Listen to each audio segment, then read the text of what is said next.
YouTube channel पर स्वागत है। राजस्थान जीके की क्लास में अपना जो टॉपिक चल रहा था वो चल रहा था भौतिक प्रदेश। और राजस्थान को कितने भौतिक प्रदेशों में बांटा हुआ है? 4, जिसमें से अपने 2 पार्ट अपने पहले कर चुके हैं। एक तो पठारी क्षेत्र, दूसरा मरुस्थलीय क्षेत्र। आज अपने बात जो करेंगे वो करेंगे अरावली पर्वतमाला या फिर मेरू या परिपत्र या आड़ा उल्ला। अब देखो, यदि अरावली पर्वतमाला, मेरू, परिपत्र, आड़ा उल्ला की बात करें तो इसका जो क्षेत्रफल जो है वो राजस्थान के क्षेत्रफल का 9%। और जनसंख्या की बात करें तो यहाँ राजस्थान की जनसंख्या का कितने परसेंट है? 10%। और अरावली पर्वतमाला की बात करें तो ये भारत का दक्षिणी भाग, यहां अरब सागर में मीनाकाय द्वीप, ये इसका क्या था? मूल उद्गम स्थान है। किसका? अरावली पर्वतमाला का। वर्तमान में विस्तार की बात करें तो वर्तमान में विस्तार जो है वो है पालनपुर, गुजरात से लेकर यहां राजस्थान को क्रॉस करते हुए कहां तक है? तो रायसीना की पहाड़ियां, रायसीना की पहाड़ियां। और ये रायसीना की पहाड़ियां जो है वो कहां है? दिल्ली में। और रायसीना की पहाड़ियों पर क्या बना हुआ है? राष्ट्रपति भवन। अब यदि अपने से ये पूछे कि वर्तमान में अरावली पर्वतमाला का विस्तार कहां से कहां तक है, तो पालनपुर से लेके और कहां तक है? रायसीना की पहाड़ियों तक। और यहां से लेके रायसीना की पहाड़ियों तक इसकी लंबाई जो है वो कहां है? कितने किलोमीटर है? 692 किलोमीटर। राजस्थान की बात करें तो राजस्थान में इसकी शुरुआत होती है सिरोही से और एग्जिट जो पॉइंट है वो है खेतड़ी झुंझुनू का, खेतड़ी झुंझुनू। और राजस्थान की बात करें तो इसकी लंबाई जो है वो है 550 किलोमीटर, यानी लगभग 80% जो है अरावली पर्वतमाला का विस्तार वो कहां है? राजस्थान में। देखो, यदि अपने क्षेत्रफल की बात करें, जनसंख्या की बात करें, मूल उत्पत्ति स्थान की बात करें, मूल उत्पत्ति स्थान जो है मीनाकाय द्वीप। वर्तमान में विस्तार कहां से कहां तक है? तो पालनपुर से रायसीना की पहाड़ियों तक।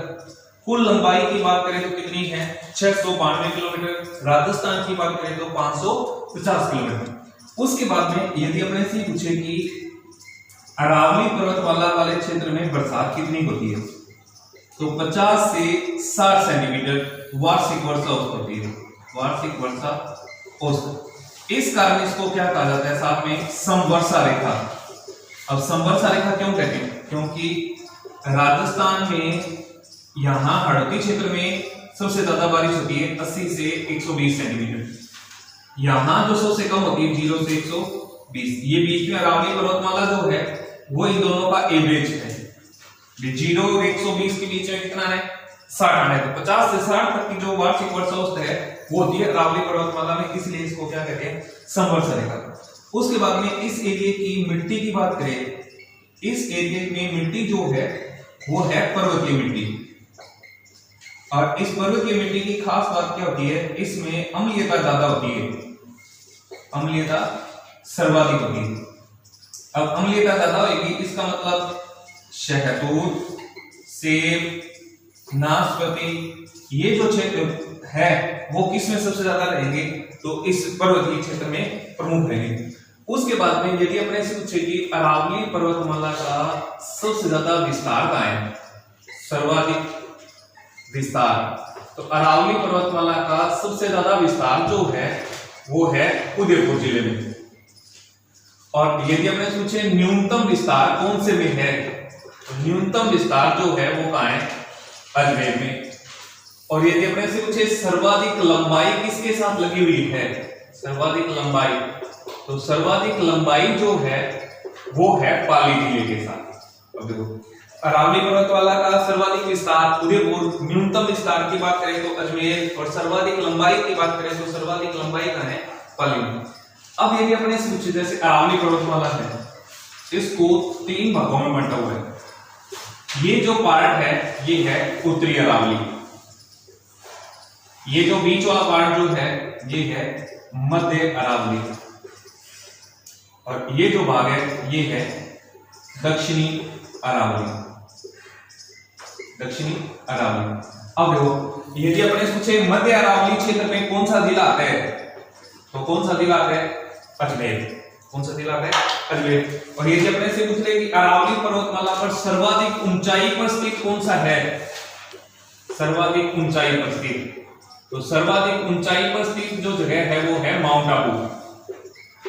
और यदि अपने से पूछे कि निमन शहर निम्नतम ऊंचाई पर कौन सा है, तो निम्नतम पर कौन सा है? पुष्कर। पुष्कर जो है वो कहां पे है? अजमेर। माउंट आबू जो है वो कौन से जिले में लगता है? सिरोही जिले में। अब देखो तीन भागों में बांटा हुआ है, उत्तरी अरावली, मध्य अरावली और दक्षिणी अरावली। उत्तरी अरावली की बात करें तो यहां सबसे ऊंची जो चोटी है वो है रघुनाथगढ़। अब देखो यदि अपने पूछे रघुनाथगढ़ कहां है, तो सीकर। और उत्तरी अरावली की सबसे ऊंची चोटी कौन सी है? तो रघुनाथगढ़। मध्य अरावली की बात करें तो यहां है तारागढ़। दक्षिणी अरावली या अरावली की बात ही करें वो है गुरु शिखर, गुरु शिखर।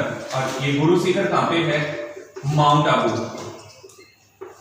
1727 मीटर इसकी ऊंचाई है।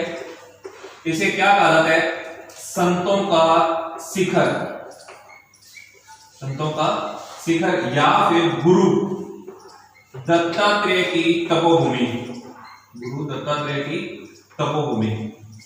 अब देखो दक्षिणी अरावली या अरावली की ऊंची चोटी जो है वो कौन सी है? गुरु शिखर। मध्य की बात करें तो तारागढ़, उत्तरी की बात करें तो रघुनाथगढ़। अब इसके अलावा देखना है, एक तो गुरु शिखर है, शेर है, शेर, जरदा, अचलगढ़, अचलगढ़। गुरु शिखर, शेर, जरदा, अचलगढ़ ये सब क्या है? इसकी प्रसिद्ध जो है वो चोटियां हैं। शेर और जरदा के बीच की पहाड़ियों की बात, शेर और जरदा के बीच हरा भरा स्थान है, हरा भरा स्थान। किन के बीच में? शेर और जरदा के बीच में। इसको क्या कहते हैं? देशनरो। अब यदि अपने सोचे देशनरो क्या है, तो शेर और जरदा पहाड़ियों के बीच जो हरा भरा क्षेत्र जो है वो क्या कहलाता है? देशनरो। एक यदि अपने से पूछ ले नकली स्थान, अब ये नकली स्थान क्या होता है? तो मरुस्थलीय क्षेत्र में, कौन से क्षेत्र में? मरुस्थलीय क्षेत्र में हरा भरा स्थान, हरा भरा स्थान जो है वो क्या कहलाता है? नकली स्थान। एक और बात ध्यान रखिए, नेरवा। अब ये नेरवा क्या होता है? झाड़ियों के पीछे, झाड़ियों के पीछे। अब झाड़ियों के पीछे जो टीले बने होते हैं, झाड़ियों के पीछे जो टीले बने होते हैं उनको क्या कहलाता है? नेरवा। ये दोनों ही नकली स्थान और नेरवा ये मरुस्थलीय क्षेत्र में बड़े कोई पॉइंट रह गए थे। शेर और जरदा की बात करें तो इन दोनों के बीच हरा भरा स्थान जो है वो क्या कहलाता है? देशनरो। अब देखो यदि अरावली पर्वतमाला की बात करें तो क्षेत्रफल कितने? 9%। जनसंख्या की बात करें तो 10%। कुल लंबाई की बात करें तो 692 किलोमीटर। राजस्थान की बात करें तो 550 किलोमीटर। मूल उत्पत्ति स्थान की बात करें तो मीनाकाई द्वीप। अब बरसात की बात करें तो यहाँ बरसात कितनी होती है? 50 से 60 सेंटीमीटर वार्षिक वर्षा औसत रहता है। इसे संवर्षा रेखा भी कहते हैं, संवर्षा रेखा भी कहते हैं। प्राचीनतम वलित पर्वतमाला, वलित पर्वतमाला। अब यदि अपने पूछे प्राचीनतम वलित पर्वतमाला किसे कहते हैं, तो प्राचीनतम वलित पर्वतमाला कौन सी है? तो अरावली पर्वतमाला। मिट्टी की बात करें तो कौन सी मिट्टी है इस क्षेत्र में? पर्वतीय मिट्टी। अरावली पर्वतमाला का सर्वाधिक विस्तार कहां है? उदयपुर। न्यूनतम की बात करें तो अजमेर। सर्वाधिक लंबाई की बात करें तो पाली। सर्वाधिक ऊंचाई पर स्थित शहर पूछे तो माउंट आबू। माउंट आबू के बाद में दूसरा जो है वो है प्रतापगढ़, सर्वाधिक ऊंचाई पर। फिर उसके बाद में है निम्न स्थान कौन सा है? तो पुष्कर। प्रमुख चोटियां कौन कौन सी हैं? गुरु शिखर, शेर, जरदा, अचलगढ़। और ये एक शेर और जरदा के बीच का हरा भरा जो भाग है वो क्या कहलाता है? देशनरो। नकली स्थान मरुस्थलीय क्षेत्र में हरा भरा स्थान। और नेरवा की बात करें तो झाड़ियों के पीछे जो होते हैं वो क्या कहलाता है? झाड़ियों के पीछे जो टीले होते हैं वो क्या कहलाते हैं? नेरवा कहलाते हैं। अब यदि अपने पूछे राजस्थान को कितने भौतिक प्रदेशों में बांटा हुआ है, तो कितने भौतिक प्रदेशों में बांटा हुआ है? 4। और अपने जो बात कर रहे हैं वो किसकी कर रहे हैं? अरावली पर्वतमाला की। और अरावली पर्वतमाला का विस्तार कहां से है? पालनपुर गुजरात, सिरोही, उदयपुर, पाली, राजसमंद, पाली, अजमेर, जयपुर, सीकर, झुंझुनू, इधर अलवर और रायसीना की पहाड़ियां, रायसीना की पहाड़ियां। और ये रायसीना की पहाड़ियों पर राष्ट्रपति भवन बना हुआ है। पालनपुर से रायसीना की पहाड़ियों तक। अब यदि अपने सोचे सर्वाधिक विस्तार का है उदयपुर, न्यूनतम विस्तार अजमेर, किसके साथ लगा हुआ है? पाली के साथ। अब देखिए इस साइड जो है वो तो है उत्तरी पश्चिम मरुस्थलीय प्रदेश, और इस साइड जो है वो क्या है? मैदानी क्षेत्र, और फिर यहां कौन से है? माल क्षेत्र। अब इस पर्वतमाला को काट के इस साइड जाने के जो रास्ते बने हुए हैं, तंग रास्ते जो हैं, तंग रास्ते जो हैं, जिन्हें क्या कहा जाता है? दर्रा या फिर नाल या फिर ला एक तिब्बती शब्द होता है जिसको क्या कहते हैं? दर्रा कहते हैं या फिर नाल कहते हैं। जैसे इंडियन ज्योग्राफी में आता है शिवकिला, जोजिला, इसका मतलब वो क्या है? तंग रास्ते हैं दर्रों के नाम। अब यदि अपने पूछे कि यहाँ प्रमुख दर्रे कौन कौन से हैं, तो अजमेर का जो प्रमुख दर्रा है वो है शिवपुरा। अब यदि अपने पूछ ले शिवपुरा जो दर्रा है, तो शिवपुरा दर्रा जो है वो कहां पे है? तो अजमेर में। ऐसे यदि अपने पूछ ले कि देसूरी की नाल, तो देसूरी की बात करें तो देसूरी कहां पे है? पाली में। ऐसे ही फुलवारी का नाल अभयारण्य भी है, और फुलवारी की क्या है? फुलवारी की घाट दर्रा भी है। अब फुलवारी की बात करें तो फुलवारी कहां पे है? उदयपुर। उसके बाद में यदि पाली की एक और फेमस है हाथीगुड़ी। अब यदि हमने सोचे कि हाथीगुड़ी जो है वो कहां की फेमस है, तो पाली की। उदयपुर की बात करें तो फुलवारी, अजमेर की बात करें तो शिवपुरी, और यहां राजसमंद की जो है वो है गोरम घाट और झीलवा। ये राजस्थान के प्रमुख दर्रे हैं जो अरावली पर्वतमाला को एक मरुस्थलीय क्षेत्र से मैदानी क्षेत्र के बीच में लिंक करने के लिए तंग रास्ते जो बनाए गए वो हैं। तो इस तरह से अपने अरावली पर्वतमाला जो है वो टॉपिक यहाँ कंप्लीट होते हैं। Thank you.